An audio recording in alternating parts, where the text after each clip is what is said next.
2023년 6월 18일 길가온교회 주일예배 말씀입니다. 오늘 본문은 출애굽기 20장 15절입니다. 같이 봉독하겠습니다. 도둑질하지 말라. 오늘은 생각지도 못했던 도둑질이라는 제목으로 하나님 말씀 전하겠습니다. 오늘 우리가 볼 내용은 10계명 8계명인 도둑질하지 말라입니다. 이 8계명 앞에서도 단순히 문자적으로만 생각을 해서 나는 학교 다닐 때 연필 하나도 도둑질한 적이 없다. 그리고 앞으로도 도둑질할 생각은 죽어도 없다. 이런 생각이 드시는 분들은 오늘 설교를 들을 필요가 없겠구나 라고 생각하실 수도 있습니다. 하지만 도둑질하지 말라라는 이 말씀을 깊이 묵상해 보면 남의 것을 슬쩍 도둑질할 수도 있고 담을 넘어서 도둑질할 수도 있지만 그렇게 하지 않고 법을 이용해서 도둑질을 할 수도 있고 또 다른 방법으로도 얼마든지 도둑질을 할 수 있다라는 것을 깨닫게 됩니다. 어느 정치인이 말한 것이 화제가 된 적이 있었죠. 나라에 돈이 없는 것이 아니라 도둑이 많은 것이다. 그래서 뉴스를 보면서 세상의 소식을 들어보면 온통 도둑들의 세상이다. 도둑이 판치고 있다. 이런 말을 하기도 합니다. 실제로 많은 사람들에게 하나님을 도둑질해 간 사람이 있는데 그것이 누군지 아십니까? 마귀? 아닙니다. 사람 중에 찾아보면 과학자였던 다윈입니다.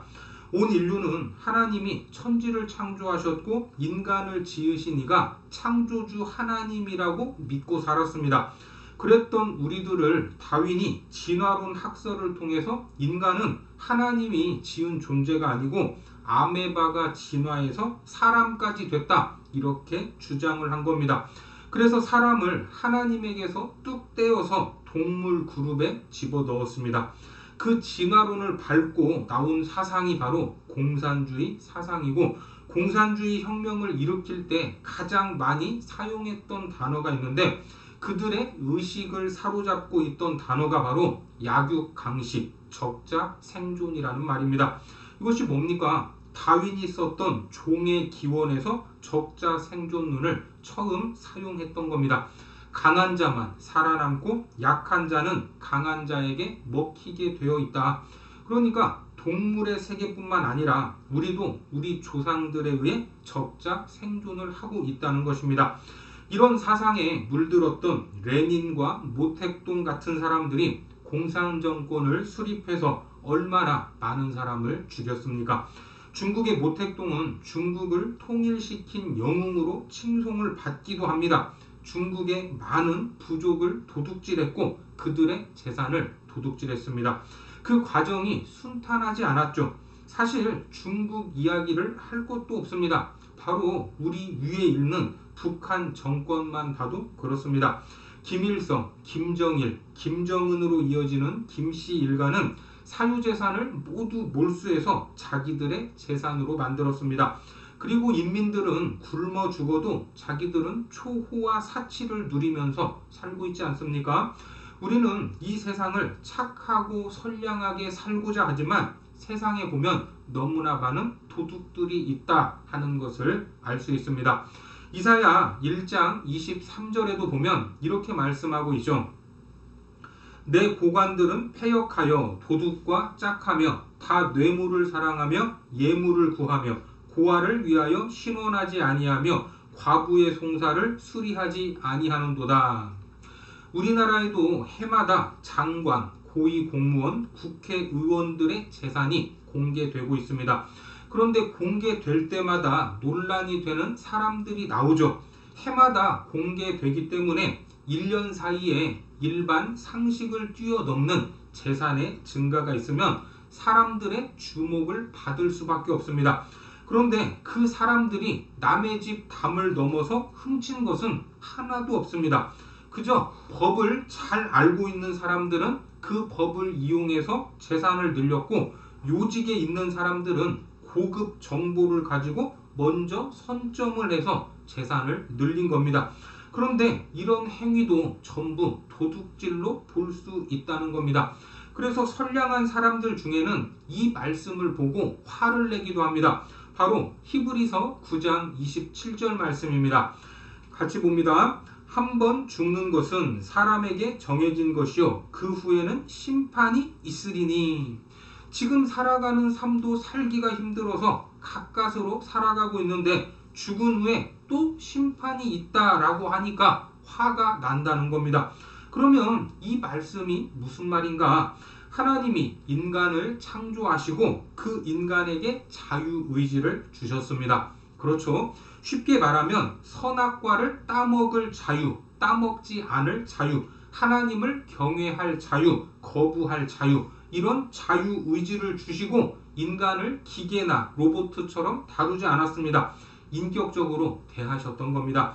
그 자유의 의지를 통해서 네가 다 할 수 있다. 네 생각대로 해라. 그러나 자유의지, 네가 선택한 것에 대해서는 책임을 져야 한다는 것입니다.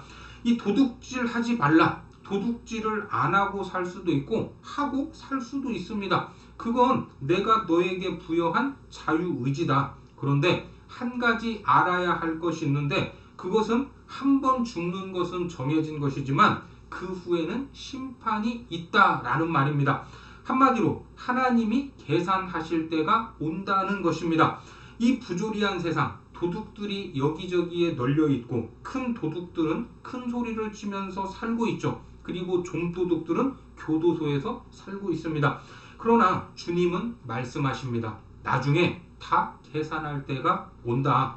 로마서 12장 19절에 보면 내 사랑하는 자들아 너희가 친히 원수를 갚지 말고 하나님의 진노하심에 맡기라. 기록되었으되 원수 갚는 것이 내게 있으니 내가 갚으리라고 주께서 말씀하시니라. 하나님의 진노하심에 맡기라 하는 말이 바로 그 말입니다. 우리는 악인의 형통을 보고 큰 도둑들이 떵떵거리며 사는 것을 보고 열받을 필요가 없다라는 말입니다. 내가 괜히 불편할 필요가 없습니다. 나중에 하나님이 다 하실 것임을 믿으시기 바랍니다. 아주 중요한 하나님의 말씀인 것입니다. 이 말씀을 믿고 우리는 그 말씀에 순종하고 내가 해야 할 바를 잘하면 되는 겁니다. 앞서 잠깐 말씀드렸지만 도둑질 중에 진짜 못된 도둑질이 사람을 도둑질하는 겁니다. 신명기 24장 7절에도 보면 사람이 자기 형제 곧 이스라엘 자손 중 한 사람을 유인하여 종으로 삼거나 판 것이 발견되면 그 유인한 자를 죽일지니 이같이 하여 너희 중에서 악을 제할지니라. 어떻습니까? 우리는 도둑질하면 물질만 생각을 하죠. 우리는 쉽게 이야기해서 이웃에게 있는 시간도 도둑질할 수가 있습니다. 때로 목회에 도움이 된다고 하는 세미나다. 그래서 참석을 해보면 괜히 참석을 했구나 느낄 정도로 시간이 아까운 모임들이 있습니다. 차라리 이럴 시간에 다른 일을 했다면 훨씬 더 효율적이다라는 생각까지 듭니다. 그때 이런 생각도 동시에 찾아옵니다. 일주일에 한 번 은혜를 사모하며 예배당에 나오는 성도들도 어떤 기대를 하고 왔는데 시간이 아깝다고 느끼지는 않을까? 그런 책임이 목사인 내게 있다 하는 생각을 하면 더 정신을 똑바로 차려야겠다 하는 마음을 가집니다. 잘못하면 목사도 교인들의 귀한 시간을 얼마든지 빼앗을 수 있지 않겠습니까? 그것 역시 도둑질이 될 수 있습니다. 또한 우리는 이웃의 지식도 도둑질할 수 있습니다. 무단 복제해서 사용하는 것, 시험을 볼 때 컨닝을 하는 것, 이것도 모두 도둑질입니다. 이처럼 우리가 생각지도 못하고 일상에서 쉽게 도둑질하고 있었다 하는 것을 알아야 합니다. 그리고 성경에서 여러 종류의 도둑질을 이야기하고 있는데 바로 일꾼의 것을 도둑질하는 것입니다. 신명기 24장 14절과 15절에 보니까 곤궁하고 비난한 품꾼은 너희 형제든지 내 땅 성문 안에 무고하는 객이든지 그를 학대하지 말며 그 품삯을 당일에 주고 해진 후까지 미루지 말라. 이는 그가 가난함으로 그 품삯을 간절히 바람이라. 그가 너를 여호와께 호소하지 않게 하라. 그렇지 않으면 그것이 내게 죄가 될 것임이라. 품삯을 당일에 주라고 합니다. 일꾼들이 일한 만큼의 그 삭을 주지 않고 과도하리만큼 삭을 깎아내리고 중간에서 많은 이익을 취한다면 그 행위가 비록 법적으로는 문제가 되지 않더라도 하나님 앞에서는 얼마든지 문제가 될 수 있습니다. 하나님이 너 도둑이구나 그렇게 말씀하신다는 겁니다. 반대로 내가 월급을 받고 일을 하는 일꾼이라고 한다면 그에 상응하는 일을 해야 합니다. 받은 만큼의 일을 하지 않고 주인에게 유익을 주지 못하면 안 됩니다. 그러니까 일꾼의 것을 도둑질할 수도 있고 주인의 것을 도둑질할 수도 있는 겁니다. 자기를 필요로 하는 사람에게 삭스를 받으면 그보다 더 하려고 노력해야 합니다. 2배, 3배의 일을 감당하고 있다면 하나님은 나머지는 내가 갚아줄 것이다. 그렇게 말씀하실 겁니다. 그리고 나라의 것도 도둑질할 수가 있습니다. 모두가 사용하는 공공시설을 망가지게 하거나 세금을 탈세하는 행위, 이것은 국가의 것을 도둑질하는 행위가 됩니다.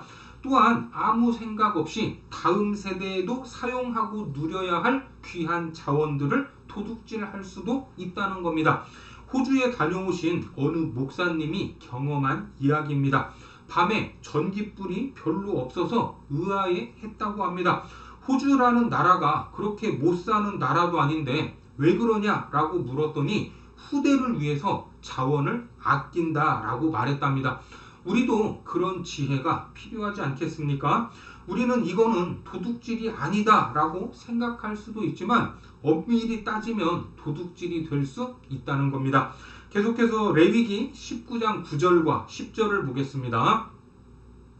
너희가 너희의 땅에서 곡식을 거둘 때에 너는 밭 모퉁이까지 다 거두지 말고 내 떨어진 이삭도 줍지 말며 내 포도원의 열매를 다 따지 말며 내 포도원에 떨어진 열매도 줍지 말고 가난한 사람과 거류민을 위하여 버려두라. 나는 너희의 하나님 여호와이니라. 여러분 이게 무슨 말입니까? 우리의 한 달 수입 대부분은 월급이 전부입니다. 그런데 형편에 따라서 아주 작은 동전일지라도 구제, 봉사, 헌금으로 나누라는 말씀입니다. 누군가의 몫이 우리의 수입에 포함되어 있다는 말입니다. 어려운 이웃의 생필품이 될 수도 있고 쌀이 될 수도 있습니다. 그런 곳으로 내 수입의 일부가 흘러가야 합니다. 개인적으로도 내 소득에 가난한 이웃의 몫이 있다 하는 것을 알면 그것을 꼭 드릴 수 있을 겁니다. 그런데 그것까지 혼자 다 먹으면 그것이 뭐가 됩니까? 도둑질이 된다는 것입니다. 그리고 예수 믿는 사람이 이것은 도둑질이 아닌 줄 알고 엄청난 것을 도둑질하면서 사는데 그것이 무엇인가? 이 왓슨이라는 분이 이런 말을 했습니다. 그리스도인들이 넘어질 수 있는 가장 큰 도둑은 자기의 것을 도둑질하는 것이다. 여러분, 자기의 것을 어떻게 하면 도둑질한다는 말인가? 다른 사람의 화려한 장점과 나의 단점을 가지고 비교하면서 나를 스스로 무시한다는 겁니다. 그러면 어마어마한 나의 장점을 도둑질하게 됩니다. 나는 공부를 못해도 잘하는 것이 있다. 이런 생각은 굉장히 중요한 의식이죠. 그런데 남들과 비교하면서 느끼는 단점 때문에 자기 자신의 엄청난 에너지와 장점을 그냥 묻어버리게 됩니다. 얼마나 안타까운 일입니까? 그래서 도둑질하지 말라. 너는 너의 것을 도둑질할 수 있어. 제일 많이 내가 내 것을 도둑질하는 것, 그것은 나 스스로의 정체성이라는 말입니다. 내가 생각하는 내가 있고 남들이 정의하는 내가 있고 하나님이 정의하는 내가 있습니다. 그 하나님이 우리를 향해서 뭐라고 말씀하십니까? 너는 내 아들이다. 너는 내 딸이다. 너는 내 몸이다. 너는 나의 행복이다. 이것은 내가 모자라도 부족해도 사람들이 어떻게 평가를 해도 변하지 않는 겁니다. 내가 누군가에 대한 정체성인 겁니다. 그래서 시편 2편 7절에 보면 내가 여호와의 명령을 전하노라. 여호와께서 내게 이르시되 너는 내 아들이라. 오늘 내가 너를 낳았도다. 너는 내 아들이라는 것을 잊지 말라. 나의 동역자인 것을 잊지 말라. 네가 나의 기쁨인 것을 잊지 말라는 겁니다. 그런데 우리는 우리 스스로 나를 학대할 때가 있습니다. 스스로 무시할 때도 있습니다. 그래서 스스로 내 마음의 정서, 평안, 가능성들을 스스로 도둑질하는 것입니다. 시편 42편 5절에 보면 내 영혼아 내가 어찌하여 낙심하며 어찌하여 내 속에서 불안해하는가. 너는 하나님께 소망을 두라. 그가 나타나 도우심으로 말미암아 내가 여전히 찬송하리로다.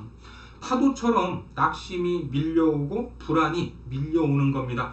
내가 이 험한 세상을 살아갈 수 있을까? 시편 기자는 그것을 도둑맞지 않으려고 선포하는 겁니다. 내 영혼아 내가 어찌하여 낙심하며 어찌하여 불안해하는고. 하나님의 얼굴을 바라봐. 그 얼굴의 도우심을 인하여 내가 찬송하리라. 할렐루야.